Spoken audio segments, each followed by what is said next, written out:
The Quotable Podcast was founded in the 1600s, which is why it has such historical value. Wait, I thought we started this in 2022. No, that's the address. Oh. Wise ass.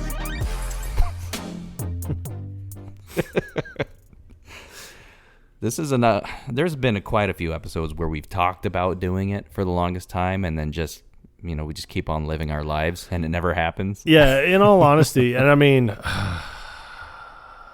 this is about to get controversial up in here. That's fine. And a lot of people, you know what? Go ahead and come at me. I don't care. Come at me, bro. Yeah. I hate this movie. I've hated this movie ever since it first came out. Really? I can't stand this movie. And it's probably because of the cast. There's only like 2 people in it that I thoroughly enjoy. Sean William Scott. Well, yeah. And Kramer Jerry Costanza guy. Ruben. Yeah.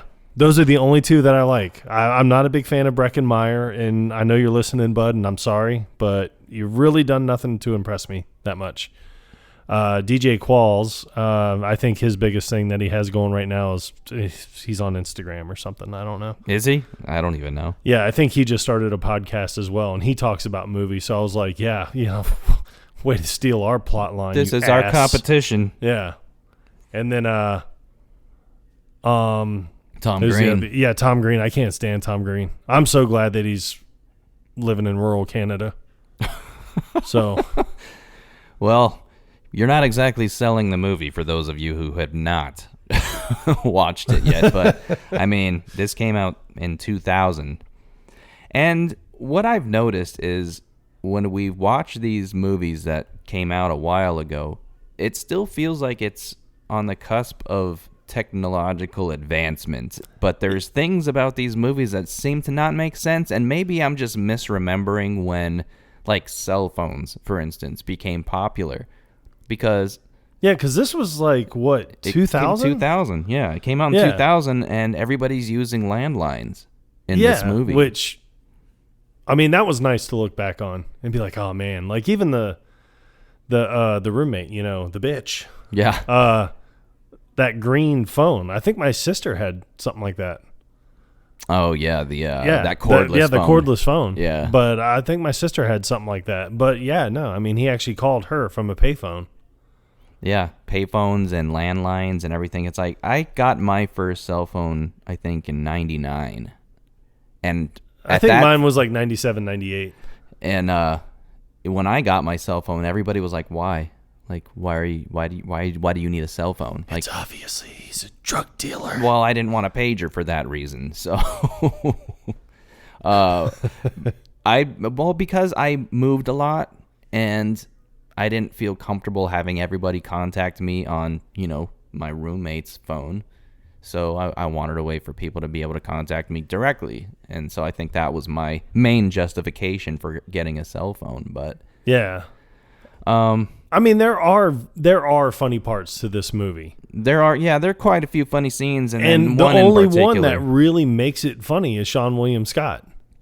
Yeah, I mean, especially when they realize, because the whole premise is, Brecken Meyer. I can't remember his name in the movie. Josh. Him and his girlfriend. They've known each other ever since they were like 5. They grew up together, so obviously they just started, dating. Eventually developed a relationship, right? And then college hits. Yeah, and he goes to one college, and she goes like practically almost halfway across the country to a different college. Yeah, because the main part of the movie, it takes place in Ithaca. Yeah, which is in New York, everyone. That's a given. That's a given. And she's in Austin, Texas. Going to like veterinary school, which is weird because they didn't go to some veterinarian school. They went to like the University of Texas, I think. Yeah, if I recall the street sign correctly. Yeah, I mean, obviously it makes for a good movie, but while they're away or they're apart, the whole movie starts off with him just trying to get in touch with his girlfriend, and he can't. And he tries a couple different times, but I guess what they do is. We used to have something back, in the 90s and, hell, even in the 80s as well. We had handheld camcorders. So we could actually make, like, home movies and stuff. And then you put those onto a video cassette tape that you put into a VCR. Like the kids nowadays, they have no idea. They have no idea. Yeah, they just look at it like, what the hell's this? Yeah, it's the VHS adapter tape that you put the smaller, the 8mm or whatever the hell they were. So basically every day what he does is he makes a video message for his girlfriend and mails it to her across the country. And it just kind of seems like he hasn't heard from her in a couple days. He was like, nah, something's definitely going on. Well, he just starts having all these visions of, she's cheating on me, man. Like, I know it. I know she's cheating on me. So his only thing is he meets a lovely young blonde. And she... Amy Smart. Yeah. She, I can't remember, Beth. Yep. Beth is her name. And they kind of develop something. And they end up having sex, but she wants to videotape it. Well, that videotape accidentally gets mailed to his girlfriend instead of the home movie of him playing the guitar, professing his love to this woman. So E.L., who's played by Sean William Scott, is wanting Josh to move on.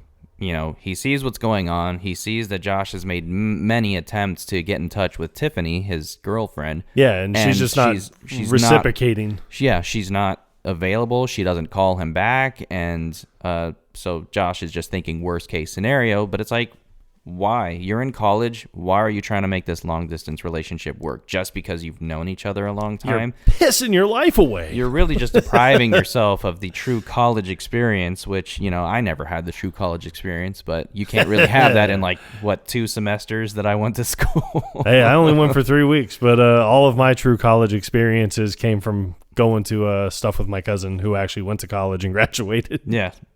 I just lived mine through proxy, I guess. So, but EL wants, and we never found out what EL stands for.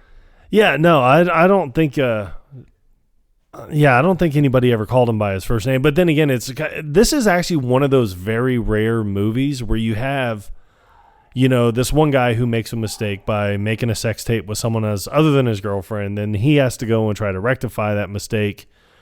And 3 of his buddies, actually they drag along DJ Qualls' character. Because he has a car. Yeah, because he's the only one with a car. So I love when they approach him about the situation, because they go to knock on the door, and I bet he's masturbating. Yeah. So it's like, this is not the first time this has happened, I'm guessing. But it was EL and Josh. They're knocking on Kyle's door. Yeah. Played by DJ Qualls, and then he opens the door and he's just in his tighty whities, and then you see them both just look down, and then then you see him kind of step to the side so they can't see. What are you doing here, guys? What do you guys want? So they bring him along, or actually no, they were just going to take his car.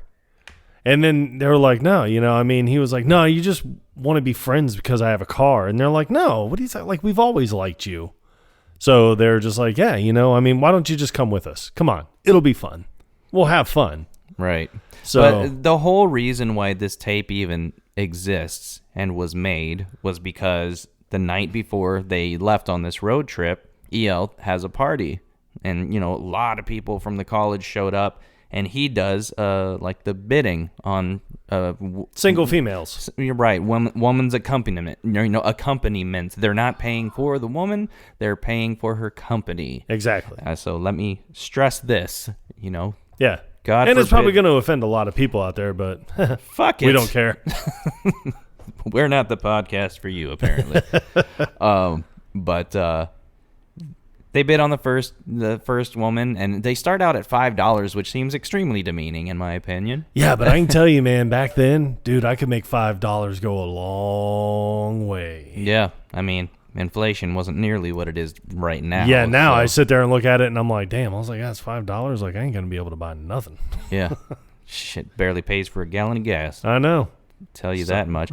But then Beth sees the guy that's basically stalking her, and I can't remember his name. It was Elliot or something like that. Creepy dude who plays he's a TA for one of their classes. And he is obviously the character that you sit there and look at and go, God, I hate that guy. Yeah. There's one in every movie. Yeah.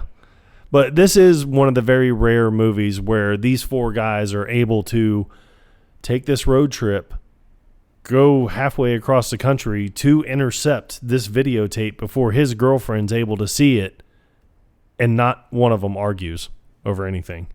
Like, normally there's some type of climax point where it's just like, God, I've had enough of you. And you would always think it would be like EL's character, because he just kind of seemed like the instigator and everything, where it's like, oh man, like that. None of them believed that he had sex with Beth. Right. And he was like, well, I got proof. And they're like, what? No way. And he was like, come on, we have to watch it. Like, we have to watch this. And then that's when he realizes. And initially he was like, no, I don't want to show you guys that or anything like that. But then he was like, come on, we're going to see it anyway. Yeah. But it's like, you can't argue with that logic, I guess. But then he's like, guys, turn out the lights. It's boner time. Yeah. But it's so they're going to watch it, but it's actually like the wrong tape accidentally got mailed. So what it is they're looking at a tape that he had made for his girlfriend, but he had accidentally sent her the sex tape. And I love EL's reaction to it, because he's just sitting there and he's like, oh, that's not fair. She gets to watch the tape and we don't. Well, even Tom Green's character, Barry, he's like, did you make a copy? It's like, because we could just watch the copy. We could watch the copy, yeah. But anyway, what I was leading to is during the auction, it's Beth's turn to go up. And, they start out at the $5 range, just like they did, with the other ones. Now, now beforehand, she did approach Josh, and she was like, you have to outbid Elliot. Yeah. At all costs. He's like, I don't have that much money with me right now. But he's like, you don't understand. This guy is obsessed with me. Yeah. And so it's her turn to get up there, and then he's progressively, okay, I got $6. Yeah, and he starts out at 10. And then someone's like 15, and he says 20. Josh then Elliot's is like digging through his wallet. Yeah. Like 20. It's like, he probably already knows how much he has in there. It's Yeah. like, just go for the whole thing. Well, every time he went to bid, he just kept counting. Yeah. But then the guy's like, oh, I got 20, and he was like 25, and then he was like 30, and he was like 26. He's like, does anybody have more than 26? And then Elliot, the TA, is like, I got 30. And he's like, come on, He's anybody. Like, and nobody has more than $26. Nobody has more than $26. He's like, I do right here. He's like, sold to my man Josh. For $26. $26. But then, so he's complaining about it. He's like, I said that I had $30. Well, your bid doesn't count. Why not? Because you're a TA. He's like, so? He's like, this is for students only. Goodbye. Which is funny, because the TA is not really a teacher. It's just an assistant to the teacher. No. Like, he's an assistant to the regional manager. Right. Yes. So, I mean, he really could have been honest with him and just said, well, your bid doesn't count because you're a fucking asshole. Yeah, and we don't even know why you're here. Yeah, go away. Who invited you? Nobody wants you here, you creepy bastard. But, so Josh gets the evening with Beth, and this is when it happens. And she's the one. So, before anybody gets all uppity about it, Beth is the one that wanted to record. Right. And it started out as, well, it was totally her idea. What do you want in a girl? And so Josh lays on the bed with his boots on. I know. You. Oh, that stuff drives me crazy. I can't stand it. Take your shoes off, man. We're not barbarians. Seriously. God, what were you raised in a barn? So Brecken Meyer probably was raised in a barn with all the other Brecken Meyers. Right? Your name is Brecken, for Pete's sake. What? No way.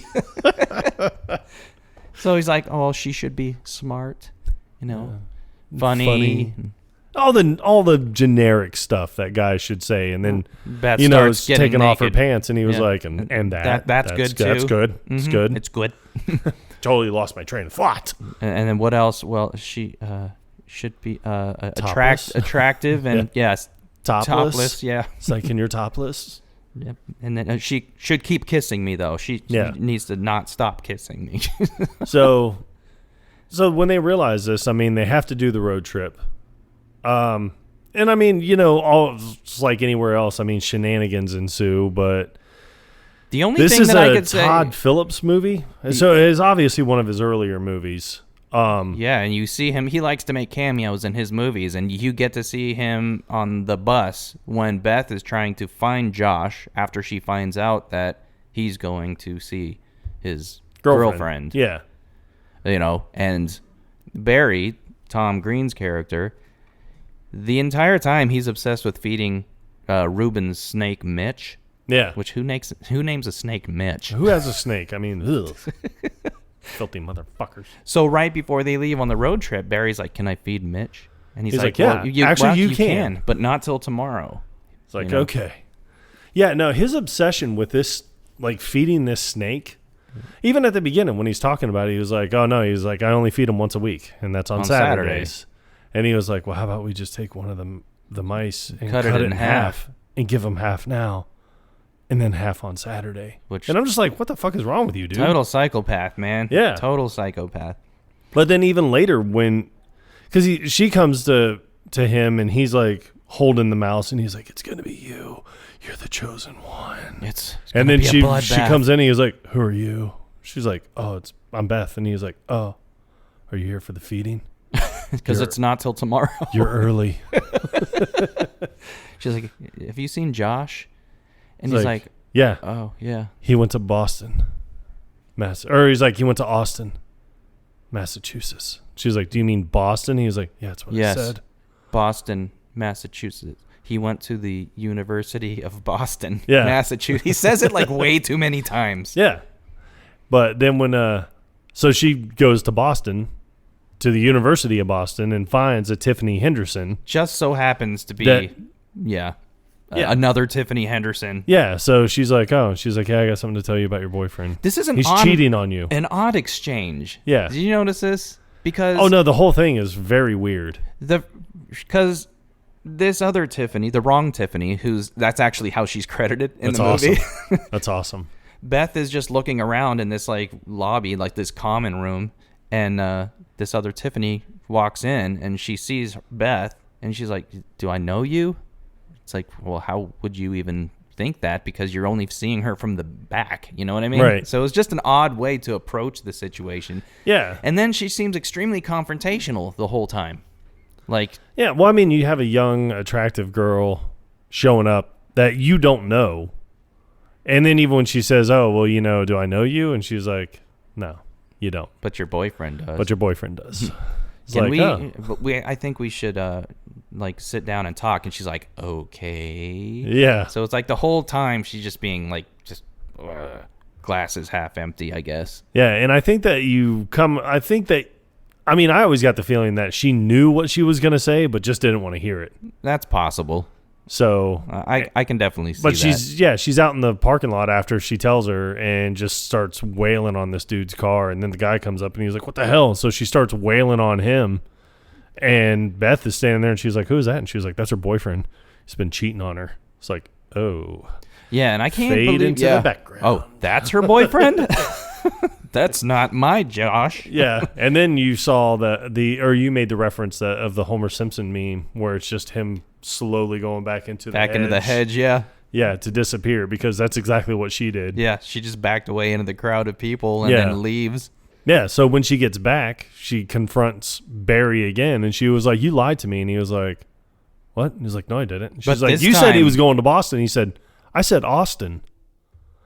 So like, no, you didn't. But this time, Elliot, like, now there's some kid. Yeah. And now there's some kid in Boston whose life is ruined and possibly his face. Because of you. Do you not think before you speak, Barry? But Elliot followed her to did you have a nice Josh's trip room. with Josh? She's like, "I wasn't with Josh." He's like, "Yeah, okay, save it." Mm-hmm. But God, I hate that guy. Before Beth walks into the room, Barry's dangling the mouse in front of his face again. Yeah. And he actually puts it in his mouth right because when he tells Mitch, in. he was like, "You better eat it, Mitch. You better eat it. Or I'm going to eat it." Yeah. He's like, like it's so tasty. Yeah. So, but what's weird is he used an actual mouse. You could tell it's a real mouse. Right. And he gets it all the way into his mouth. The only thing hanging out is its ass and tail. Yeah. And then when Beth walks in, he goes to pull it out, but then the mouse is like almost like crawling, like it wants to crawl back in there, like it's nice and warm or something. You had peanut butter in there. That might be it. That's probably. That's how he allowed it without scratching the shit out of him. But it's funny because when he puts the mouse into the terrarium, it doesn't want anything to do with it. Yeah. The snake wants It's nothing like the to do snake with it. and the mouse have become friends. Yeah. Like they were almost forming an alliance, I think. We're going to get out of this bitch. We're going to make our great escape today. But Elliot and Beth are arguing, so Barry's focused on them arguing, and the snake just shoots up and like wraps its mouth around the mouse and his fist. So that freaks Barry out, who's crashing all around the room, breaking everything, and then just throws his hand, and the snake attacks Elliot. It like clamps its jaws on Elliot's neck and then wraps around his neck, and that's the last you hear. Well, no, with an exception of a flashback, because the whole movie, Tom Green is telling the story. Like Barry is telling the story of what happened, because he's leading a tour group to this Ithaca college, right? And he's trying to convince people why it's a good school to go to. It's the best school in the world, and nobody's buying it until he tells this whole story. So the it's entire probably because he's never been anywhere else. Yeah, which you find out is true. Yes. But you don't even know why Barry is still at this school. I'm guessing he becomes one of the faculty members because because they asked him, they're like, "How long have you been here?" And he's like, 8 years. Like 8 years and still not a doctor. Yeah, so he beats Van Wilder's record. Yep. You should have graduated twice by now. But it's interesting. There's a couple familiar faces throughout this movie. One of them is Ethan Suplee. Yeah. Who is on this tour group. Yeah, it's fat Ethan Suplee. Yes. And now he is very fit Ethan Suplee. Good him up, for you, buddy. Look him up on Instagram. Yes. I think it's just under his name, right? I believe so. Well, just look him up. Ethan Suplee, Suplee. Yes. I believe. Yeah, he's made a big healthy change in his life, and I think we've talked about this in one of our earlier episodes. I believe so. Honestly, like, tremendous amount of respect for him and the fact that he wanted to, make a positive change and everything. So I'm trying to do the same, but I don't think I can get as jacked as him because, I'm just lazy. That's a given. Although, as we're sitting here podcasting, I don't weigh nearly as much as he did. But I digress. But, during this exchange, you find out later on what happens to Elliot. I mean, he ends up leading some cult group. Yeah, in Iowa. And drinks the Kool-Aid. But yeah, he was the first one to drink it, and then everyone else just kind of thought... They just changed their mind. Yeah, we're not doing this. Screw it. This guy's weird anyway. And then, but when they realized they had to raise money, so the only way to do it was they went to the sperm bank. Yes. Which, I mean, you and I talked about that, and I'm like, I've never donated sperm, but I don't really see people getting like a lot of money for that. All right, so this will be like our $7. This will be our question, and I don't have anything to write with. You know what? I'm going to text it to you right now. All right, do it. So our poll question is going to be, how much do you get for selling sperm? Because I have no idea. I've never looked into it, and I don't want that on my Google search history. Yeah, I know. I'm not looking it up. Yeah. But so you mentioned that there's no confrontation or beef or anything weird between the four guys that end up on this road trip. Right. The only thing that I would even deem qualifies as that is when they decide to jump the car across that the gap, if you will. And because Kyle, it's his car and that his dad, I think, paid for. His dad's going to kill him, you know. And he was like, oh, come on. Yeah, and it was funny because he was like, look, 60 miles an hour at this incline, we can make it across there. He's like, it's only 10 feet. And then EL's like, yeah, I can spit across this. So he spits and hits the bridge, and that collapses. And he's like, oh. And he's like, all right, we better speed up to 75. Just to be safe. Yeah. So, but Kyle wants nothing to do with it, Well, they all get in the car. They make the jump. And when they land...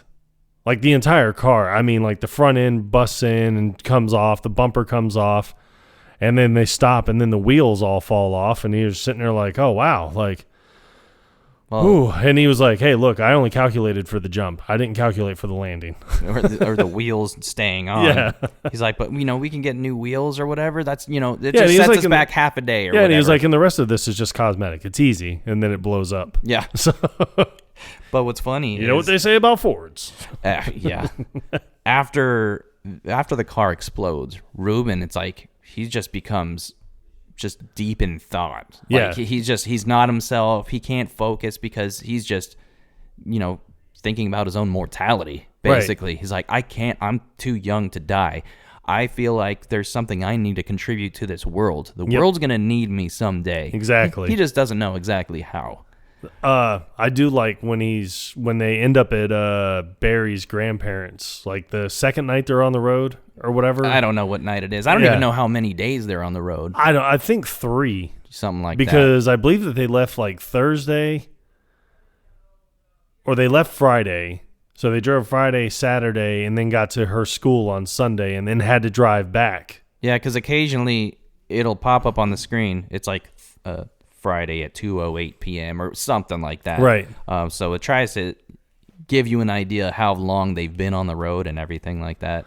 Yeah, but when they stop at Barry's grandparents' house, and then, it's, an old couple. And you'll recognize the grandmother, the old gentleman. Well, you recognize both of them. Yes. The lady has been in. She was in Wedding Crashers. She was in Wedding Crashers. She was also in The Wedding Singer. The Wedding Singer. But we haven't done that one. No, not yet.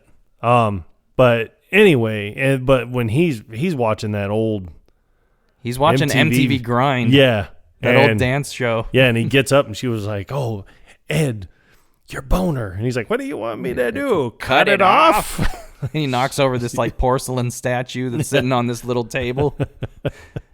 So he shows the guys where they're going to sleep and everything, but then it shows Ruben outside smoking a joint because, he's just trying to calm down, both mentally, emotionally, like, because he's just all, like, he's all messed up from, in his words, he almost died.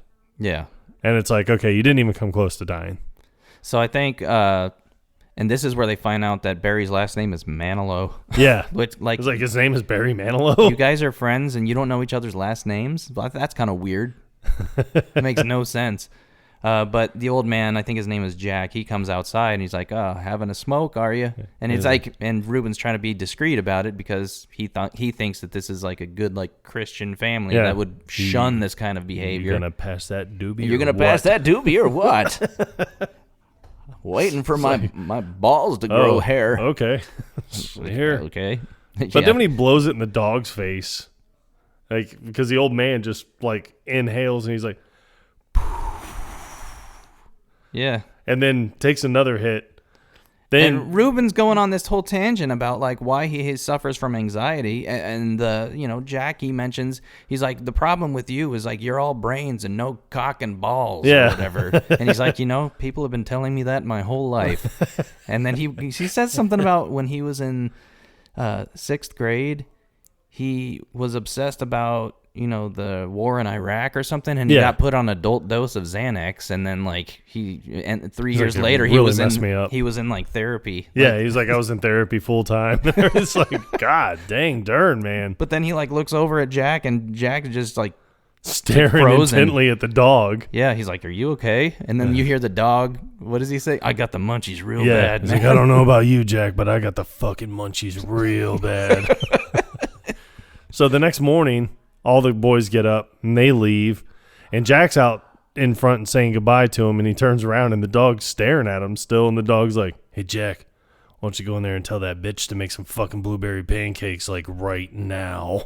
And the look on his face is hysterical. Like, is this still happening? Is this my life now? Oh my God. This is me and this talking dog and my massive erection. So there's a couple of other funny scenes. I mean, we can touch on the sperm bank scene. Like, well, EL is, there were 2 things and there are 4 guys, and the nurse says, "Oh, well, okay, I have to ask you some questions." She was like, "And be honest." She was like, "Because your sperm will tell us if you're lying." So one of the questions was, has any of you done any illegal drugs in the past 36 hours? And that includes smoking marijuana. So immediately Ruben's like, goes and sits down. I'm out. And then she was like, okay. She was like, have any of you had sex or masturbated in the past 24 hours? And then here's DJ Qualls, and he's like, well, I'm out because I had sex last night with a girl. Which is kind of funny because the girl that he sleeps with, they're sitting outside on a on this bench, like a swinging bench. Yeah. And she's actually very beautiful. She is Yeah. a very beautiful, and she's just so gorgeous. And I've Yeah, seen her in yeah. other things. Yeah, she's extremely pretty. She's a big girl. She She's is a big girl. on the big side. It's both. She's both. She's pretty and big. She's pretty big. Yeah. That's what you call it. But he's saying, no, I've never actually had sex before with a human. Yeah. It's like, what are you implying here? it's both. So anyway, EL and Josh are the only two that are qualified to, Right. Sell their sperm. And so Josh, he takes his cup and he goes into his designated room, and then But EL's looking through the binder, and he's like, I'm sorry. He's like, do you have anything with Asian women? He's like, because I'm really into that, and I'm just not seeing any. And she was like, this isn't Peep World. Like, our supply is limited. right. So she's just walking away, but you can tell the way she's walking away, it's slow, it's seductive, it's suggestive. And it's almost like she wants him to Yeah. pursue this. So he does, and he was like, hey, he's like, couldn't help but feel, it's like, is there something between us?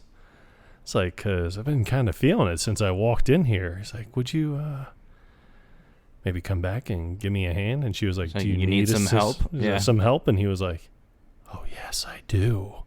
Yeah. So they go into the room, and she was like, all right, just turn around, drop your pants, put your hands on the table. And he's like, oh, okay, because she's putting on rubber gloves and everything. And he's like, oh, yeah, like, and he's we're trying doing to, this. and he's trying to he's trying to flirt this entire time. Yeah. And he's like, from the moment I saw you, I thought, oh my gosh, she is incredible, and you're He's like, and that nurse outfit or it's whatever. like, it's really getting to me. And she's not acknowledging No. anything that he's saying at all. No. She's all about business. Yeah, she just tells him, she was like, I'm going to give you, like, basically, she's going to give him an orgasm through his rectal cavity. Right. I'm going to stimulate the prostate, Yeah, in and your rectum. so you're going to feel some strong pressure on your prostate or Yeah. whatever, and I don't remember what else she goes into, but And he was like, look, I thought we could just talk. I was like, this is by far the funniest scene in the entire movie, because the way that he responds to having her fingers in his ass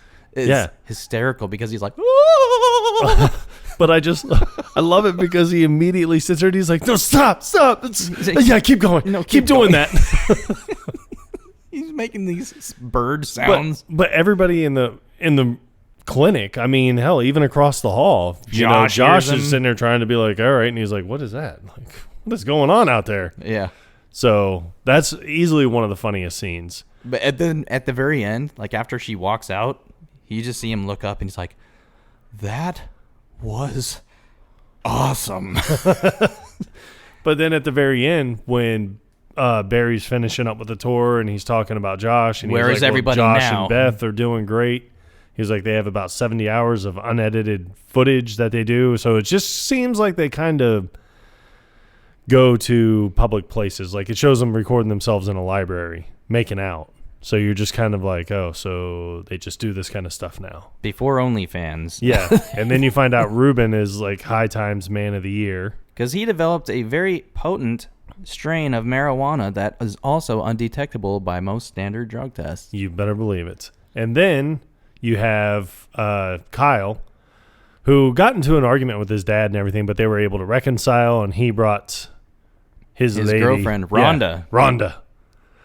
Brought her to meet the parents for Christmas and Right. everything. But then he was talking about EL, and he was like, oh, yeah, he, as much talk as he did, he actually settled down with someone. He's like, I think she was pre-med. So he's leaning against the chair, and she was like, so you want me to stick 2 fingers in your ass? And he was like, did I say 2? Better make it 3. And I think that is the one line that people always remember from this movie. Yeah, it is. So, and I think, and I don't know if this actually happens or not, but I think people are confused. It's like, was that an American Pie? Or Right. was it in Road Trip? I think there might be some confusion because, Well, we cleared it up. yep, this is the movie. It was Road Trip. Don't get it twisted. The hotel that they stay at, I'm sorry, motel Oh, that they yeah. stay at with Andy Dick playing the, what is he, a what do you want to call him? Creep? Well, that. I don't know. He was like how, the receptionist, teller, cashier, desk manager, office clerk. Yeah, I don't know how he got hired for this job. I don't know. Maybe he owns the motel, but he doesn't want to do shit for anyone. Right. At all. Even when Fred Ward and his wife show up because they were looking for Kyle, their son, because they're like, oh, we found your son's car out off like Route 59. Somewhere it's in burned to Pennsylvania, hell. yeah. Yeah. I don't know how they found the car. It's not like it had a GPS on it or anything. Yeah, I have no idea. I mean, unless, whoever's land they were on heard the explosion, called the police. The police came out, ran the license and registration and everything, got the VIN number, and then tracked it back to him. Because based on the, condition of that bridge. But you don't see anything. Yeah. You don't see anything about that. But Matt Walsh, he makes an appearance in this movie. He's like the forensics detective. Yeah, he's taking a picture, and he was like, oh, someone definitely died here. Yeah, and got raped, yeah. too. And then Kyle's dad gets all uppity about it. He's like, what do you mean by that? And he's like, just a hunch. Just a hunch. Like, calm your tits. But then you got the other guy, and he was like, well, good news is we found no semen. Like, why is everybody obsessed with the semen? How much DNA is in this vehicle? But I like that when he goes to, when they finally make it to the University of Texas or University of Austin or whatever it was, and he comes in, but Kyle's dad shows up, and you got the two security guards with pepper spray. Well, he just pulls a gun out of nowhere, and he was like, nope. He's like, that's it. This boy's coming with me. And he's like, no. He's like, I'm staying here with my friends. But when Heather comes in and she was like, Josh, the way Fred Ward turns around and just points the gun like right in her face, just like, nobody sneaks up on me ever. It's like this soft female voice from behind. Josh, you'd be like, who are you? Right. He does it so intensely, too. I know. But they when they get to the school, they're confronting the guy at the desk because they want to intercept this videotape. So he's asking for, to collect her mail, Tiffany's mail. Yeah, because what had happened was the reason she wasn't calling back was because she had to leave town and go to her parents' house because her grandfather died, and her mom was just really out of sorts. So he's sitting there thinking like, oh, man, like I have to get there. Like, I can't break this girl's heart. I've known her since I was like 4. Yeah.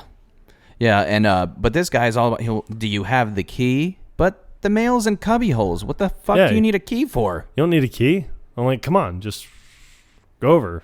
Like, go get an espresso or something and just forget this ever happened. Go fuck off, jerk. With his thick-ass laptop on the desk, too. That thing is like 4 inches thick. I know. What the hell is... And then, so the Andy Dick scene, Fred Ward and the guy that plays Kyle's mom, or the girl that plays Kyle's mom, lady, woman, whatever. Yeah. It's both. Yeah.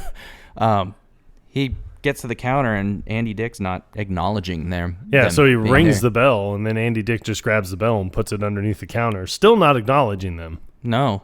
And then, Freddie holds up a picture of Kyle. He's like, have you seen this boy? And he's like, no, I haven't. And he's got these thick-ass glasses on, making him look all cross-eyed and everything.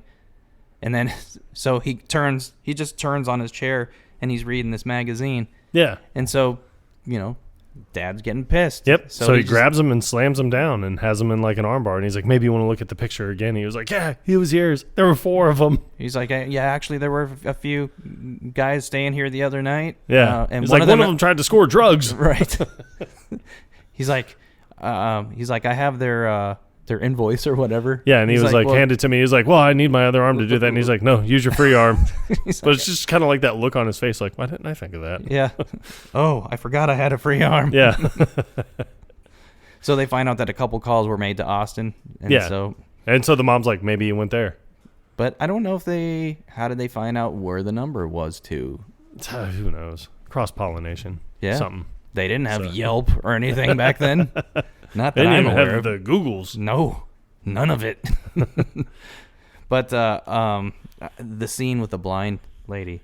So that was funny. So after the car blows up, they need to find another way of getting to Austin. And so I don't know how he even comes up with this idea. I know it never says. Like him and Ruben are just talking while Josh and Kyle are asleep. Yeah. So he's like, I got an idea. I'll be right back. Yeah. EL goes to this, like a bus depot? I don't No, know it's what not the a hell bus depot. He goes to a school for the blind. That's it. And he Okay. walks in and he was like, oh, hey, you know, I just want you to know that. He's like, So, yeah, I was here to pick up bus number 111, and there's a problem with the rotator splint. Yeah, and she's like, buses have rotator splints? Yeah. He's like, I mean, it'll run now, but, I mean, that's only temporary. Yeah. Like, it's definitely going to need to be replaced. Yeah, and then she was like, oh, okay. But then she's reading in the book, and she was like, oh, so-and-so is still in, like, Ithaca I don't or remember, something. some weird name town. Did he call you? And he was like, yep, sure did. So he grabs a Twizzler, and he takes a bite, but then feeds it to the dog that's right there. And then she was like, please don't feed my dog treats. It's like he is a service animal, and that's not good for him. You know, I would just ask that you just leave him alone. Yeah. So he just starts waving his hands like in front of her face. Well, she's like, "Don't roll your eyes at me." Yeah. And it's like, what the fuck is going on here? I know you can see me. Yeah, he's waving her arms in front of his arms in front of her face, and then she just flips him off. Yeah, 'cause he didn't know that she was blind at first. Yeah. But then he's like, "Am I being punked? Like, what the fuck, man?" So that's funny. And then they go to the fraternity to crash because they had nowhere else to stay while they were on their way. And I don't remember what town they were in at that time. They were at the University of Tennessee. Okay. Because I do remember them saying something about Graceland like the next morning when they left. Okay. So, but you know, it's a historically black fraternity that they go to nationwide. And Ruben is like, well, it's okay. I know the handshake. Yeah. So it's like, that's how they're going to get in. Yeah. That's their ticket. And it works too. And it was when he does the handshake, right after it's done, he just kind of looks over at EL like. Because EL was like Mr. Dowdy Mustafa. Yeah. You know? And so he just turns around just with this little shit-eating grin like, told you. Yeah. Told you this would work. But then they get in, and it's like everyone's black, so he's just like, oh, yeah. But then he's like, oh yeah, and they're like, oh, apparently he's a brother from our Ithaca chapter. Yeah. Mm-hmm. But it's like everybody just stops. I mean, you could hear a record scratch. Basically, It's almost like when somebody walks into a saloon and everybody stops what they're doing. Yep. That kind of vibe. But it's like, oh, apparently we've interrupted your dinner, so we're just gonna skedaddle. Yeah, and it's like, no, come on. He's like, we got plenty of food to go around. He's like, and a place to sleep. So they all sit down to eat, and all it is just like spaghetti and sauce. And then who says Kyle, this food is actually pretty good? Yeah, Kyle's sitting there eating. He's like, this food is actually really good. It's like, the hell do you expect? Yeah, of course it's good. It's spaghetti and sauce. You can't go wrong. How can you mess that up? But then they decide to pull a prank on him, and they find this, like, they get this Klan hood, the Ku Klux Klan hood. Look what we found in this boy's duffel bag. And he's like, I have never seen that before in my life. Yeah. Like, what is going on here? Yeah. And he was like, we about to kill this white boy. And then he's just like, he passes out. It is the worst faint I have ever seen in my entire life. Yeah. I've seen many faints. Hell, I fainted twice last night. Right? We've just gotten used to it at this point. But when he wakes up, he's like, am I in the hospital? He's like, no, you passed out. Yeah. That doesn't answer the question. Yeah.